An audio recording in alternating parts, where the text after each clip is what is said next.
Welcome to musicmovement.com, and today I want to talk about the difference between a songwriter, a producer, and a composer.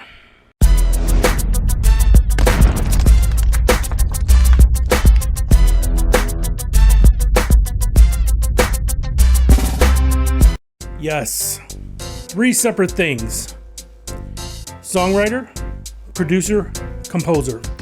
A lot of people get them confused on what their roles are, but you can be all three, honestly, or you can be two of them. So let's go over it quickly. Of course, a songwriter, you write songs.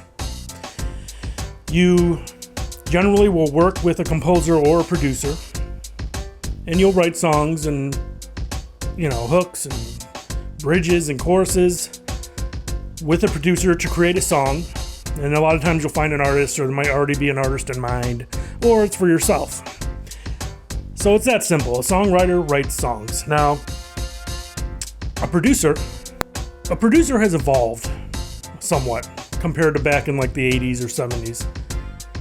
But bottom line, a producer generally will oversee a project. Nowadays it could just be one song. But back in the days, it was generally a whole album a producer would oversee, and they would make sure the theme of the album, all the songs went together perfectly for the theme of the album. They made sure that the direction the songs were going sounded right. They were in every studio session. They made sure the vocals sounded good.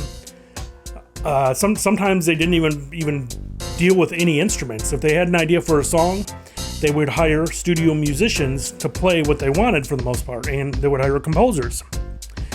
But a producer, even today, but especially 20 years ago at least, the role was to oversee a full project and to make sure that the producer had the vision, that the vision went for this album, what was in their head, combined with the artist's feedback and the label feedback, things like that.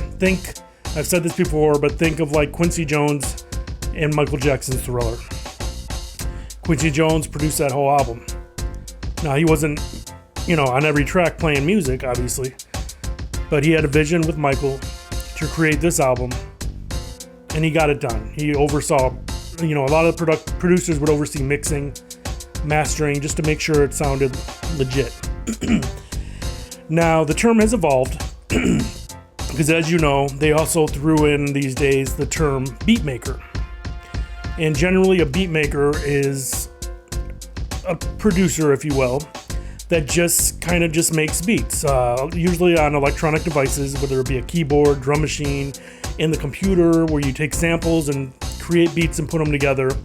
And a lot of these beat makers will sell a beat, send it via email to an artist, sometimes across the country or across the world, and that's it. They usually don't hear about anything else until the song is actually released. They don't oversee the mixing or anything like that. Now, there are some beat makers that cross over more into production, where they'll take the artist, they'll actually work with them in the studio. They have the vision, they have the song already done, they have the beat already done, they got all that ready, and then they actually mix it, and they'll actually either master it if they have the skills, or they'll oversee the mastering too. And there's a lot of producers out there like that. Like I would say Dr. Dre is someone like that. I mean, he still he'll have his idea, and then he'll hire people to play live on a song, but he'll also create the beat, he'll also create melodies on his keyboard, things like that. But if things that he can't play, he hires people to come in, studio musicians, that they've been around forever. So that's where producers kind of evolve. They might not always be in the studio, and that's where beat maker and producer kind of overlap. Now, a composer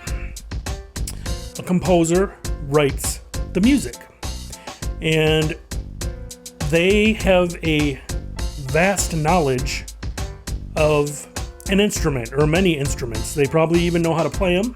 They obviously do. But they also know how to write music. A lot of producers don't know how to write music. I'm talking, sheet music where you can read it, where you can write it, play it on a piano, all that stuff. And a composer will put together melodies, whatever you want. They'll write the music, And that's basically it. But there's also crossovers. Also, think of composers as like back in the day, like a Beethoven or something like that. That's like more of a composer. And, you know, they could actually write music and play it. Now, you can be a composer and a producer, obviously. If you know how to write music and you know how to play, like I'd consider Prince, composer, producer, all that stuff, even songwriter, obviously, because he actually knew how to play every instrument, write music, write songs.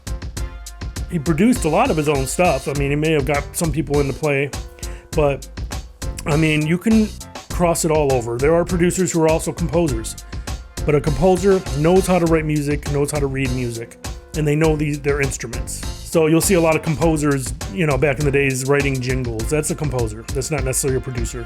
And they could cross over though, like writing jingles for commercials. He composed the music. He wrote it out, and either he played it himself or, you know, they hire somebody else to play what this composer wrote. So I hope that doesn't sound too complicated, but that's basically the difference between the three. Yes, you can be two of them. You can be all three of them if you're that talented. So, and of course, there's money to be made in all of them. So, but that is basically the difference. I know there's more and it gets more deeper than what I'm saying, but basically that's what it is. So, I hope you learned something today. I know a lot of you probably already know this, but I notice a lot of independent artists really don't know the difference. So I just wanted to shed some light on that. Now, today's video is sponsored by yourmusicrelease.com. It's an excellent ebook, and it teaches you and gives you advice and tips on how to release your album. It gives you a timeline, basically, on the steps to take, when to release a single, you know, release party. It dabbles in music production, copyright, all that good stuff. It's an excellent guide. It's an instant download. There'll be a link in the description. Please check them out. www.yourmusicrelease.com. Check them out today and get that ebook. It'll help you a lot. Now, if you like this video, please give it a thumbs up. And if you haven't subscribed yet, please do. When you subscribe, if you want to get notifications when we put out a video, when you hit subscribe, I guess there's a little bell next to the subscribe button, and you click that bell as well. Then it'll send you notifications, and you'll be instantly notified when a new video comes up. It's almost 2017, and we are going to make some great videos. Leave some subjects in the comment that you want us to talk about, and we'll try to get to it. I appreciate it, and I will see you next video. Thank you for watching.